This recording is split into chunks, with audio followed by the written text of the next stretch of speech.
Hello friends, नमस्कार।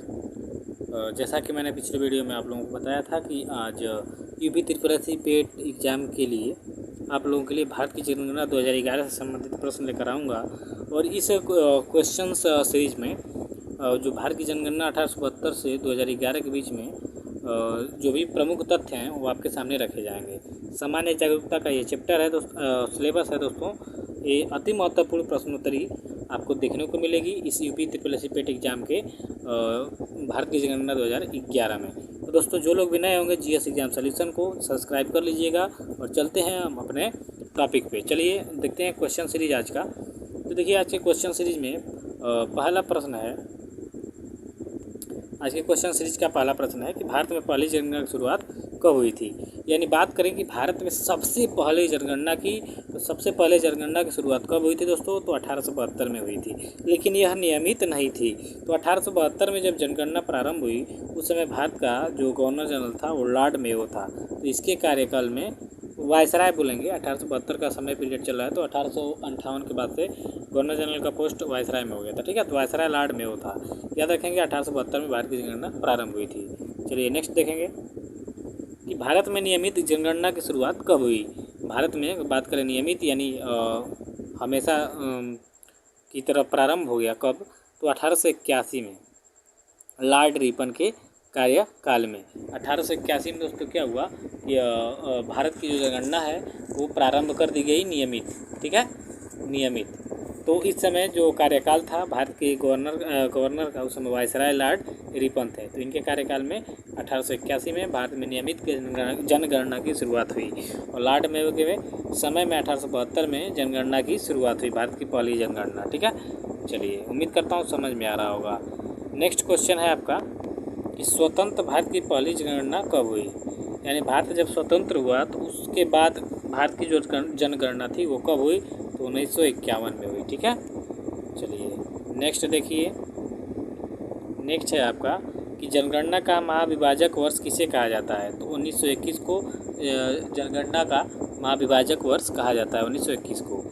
इसी तरह जनगणना का लघु विभाजक वर्ष किसे कहा जाता है? तो 1951 को। 1951 में दोस्तों क्या हुआ था? प्रथम जनगणना प्रारंभ हुई थी स्वतंत्र भारत की। तो आप याद रखेंगे कि उसी को जनगणना का लघु विभाजक वर्ष भी कहा जाता है। और सर्वप्रथम स्वतंत्र भारत की पहली जनगणना 1971 में हुई थी, याद रखेंगे। जनगणना का महाविभाजक वर्ष 1921 को कहा जाता है। ठीक है, चलिए नेक्स्ट क्वेश्चन देखेंगे कि भारत की जनगणना कितने वर्ष के अंतराल पे होती है। तो 10 वर्ष के अंतराल पे होती है। ठीक है दोस्तों, चलिए यहाँ तक मैं समझ रहा हूँ क्लियर है आपको। उसी तरह जनसंख्या के अध्ययन को क्या कहा जाता है? तो डेमोग्राफी अर्थात जनसंख्या का अध्ययन करना। चलिए 2011 की जो जनगणना थी दोस्तों उसका क्रम क्या था? तो देश की 15वीं थी और स्वतंत्र भारत की 7वीं। ये बहुत इंपॉर्टेंट क्वेश्चन है कि 2011 की जनगणना चौथी नंबर की जनगणना थी। तो ये 1881 से अब तक की बात करें तो 15वीं थी और स्वतंत्र भारत की ये 7वीं थी। 2011 की जनगणना में कुल कितने प्रश्न सम्मिलित थे? तो 29 प्रश्न। वेरी इंपॉर्टेंट क्वेश्चन ये भी है। 2011 की जो जनगणना थी दोस्तों उसमें 29 प्रश्न पूछा गया था। ठीक, चलिए इसके बाद है कि स्वतंत्र भारत के प्रथम जनगणना आयुक्त कौन थे? R.A. गोपाला स्वामी 1949 से 1953 तक के स्वतंत्र भारत के प्रथम जनगणना आयुक्त थे। ठीक है, R.A. गोपाला स्वामी। चलिए नेक्स्ट है कि भारत में पहली बार जाति आधारित जनगणना कब हुई। वेरी इंपॉर्टेंट है किसी भी एग्जाम के लिए। तो 1931 में भारत में जाति पर आधारित जनगणना प्रारंभ हुई थी। ठीक है, 1931। चलिए ठीक है दोस्तों, अब आगे देखिए विश्व जनसंख्या दिवस कब मनाया जाता है। वेरी इंपॉर्टेंट 11 जुलाई को। याद रखिएगा कि विश्व जनसंख्या दिवस जो है 11 जुलाई को मनाया जाता है। इस तरह अगले क्रम में है कि 2011 की जनगणना के अनुसार भारत की जनसंख्या कितनी थी। तो 121.08 करोड़, यानी 121 करोड़ 2011 की जनगणना के अनुसार भारत की जनसंख्या थी। अब 130 करोड़ 130 से पार हो चुकी है। ठीक है, उसके बाद है कि विश्व में भारत की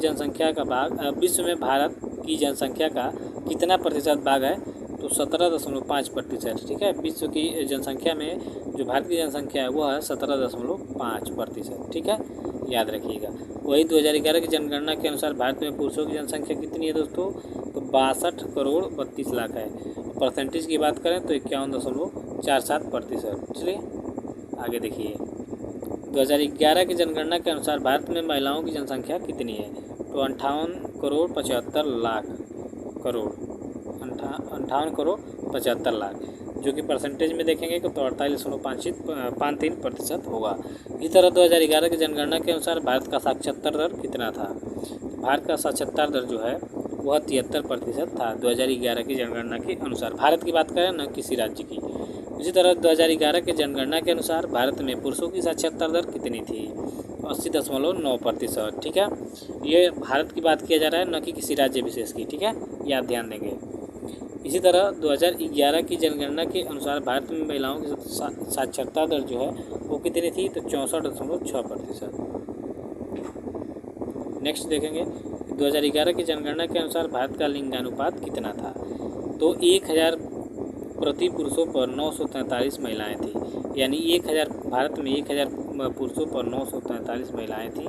लिंगानुपात का अर्थ होता है यह परिभाषा कि प्रति 1000 पुरुषों पर महिलाओं की जो संख्या होती है वही लिंगानुपात कहलाता है। ठीक है दोस्तों, तो 2011 की जनगणना के अनुसार 1000 पुरुषों पर 943 महिलाएं थी। इसी तरह बात करेंगे कि 2011 की जनगणना के अनुसार भारत में जनसंख्या घनत्व कितना था? जनसंख्या घनत्व का डिफिनीसन होता है दोस्तों कि प्रति वर्ग किलोमीटर में व्यक्ति जो जितने रहते हैं व्यक्ति वही आपका जनसंख्या घनत्व होता है। यानी 1 किलोमीटर के वर्ग में जितने व्यक्ति रहते हैं, व्यक्तियों की संख्या होती है वही आपकी जनसंख्या घनत्व कहलाती है। तो भारत में 2011 की जनगणना के अनुसार 382 व्यक्ति जो है वो प्रति वर्ग किलोमीटर में रहते हैं। इसी तरह जनगणना 2011 में भारत में सर्वाधिक लिंगानुपात किस राज्य का है? तो केरल का है। यहाँ प्रति 1000 पुरुषों पर महिलाओं की जो संख्या है वो 1084, यानी 84 महिलाएं एक्स्ट्रा हैं। ठीक है, तो सर्वाधिक केरल की और साक्षरता दर भी केरल की सबसे ज़्यादा है। ठीक, याद रखेंगे। 2011 की जनगणना के अनुसार न्यूनतम लिंगानुपात किस राज्य का है? हरियाणा का है। यहाँ पे 1000 पुरुषों पर 879 महिलाएं हैं। ठीक है, तो न्यूनतम ये हो गया। केरल 1084 से क्या है अधिक महिलाएं हैं, उसमें 84। ठीक, ध्यान देंगे। इसी तरह आगे है कि 2011 की जनगणना के अनुसार भारत में किस राज्य का सर्वाधिक जनसंख्या घनत्व है? तो बिहार का। यहाँ प्रति 1001 वर्ग किलोमीटर में 1006 व्यक्ति रहते हैं। इस तरह अगला है कि न्यूनतम जनसंख्या किस राज्य का है? तो अरुणाचल प्रदेश का। जनसंख्या घनत्व यहाँ रहेगा, थोड़ा मिस्टेक हो गया, तो अरुणाचल प्रदेश का प्रति वर्ग किलोमीटर में 17 ही लोग रहते हैं। वहीं बिहार की बात करें तो 1106 लोग रहते हैं। तो इस तरह वीडियो हुआ समाप्त दोस्तों। नेक्स्ट वीडियो में मिलते हैं। वीडियो देखने के लिए आपको बहुत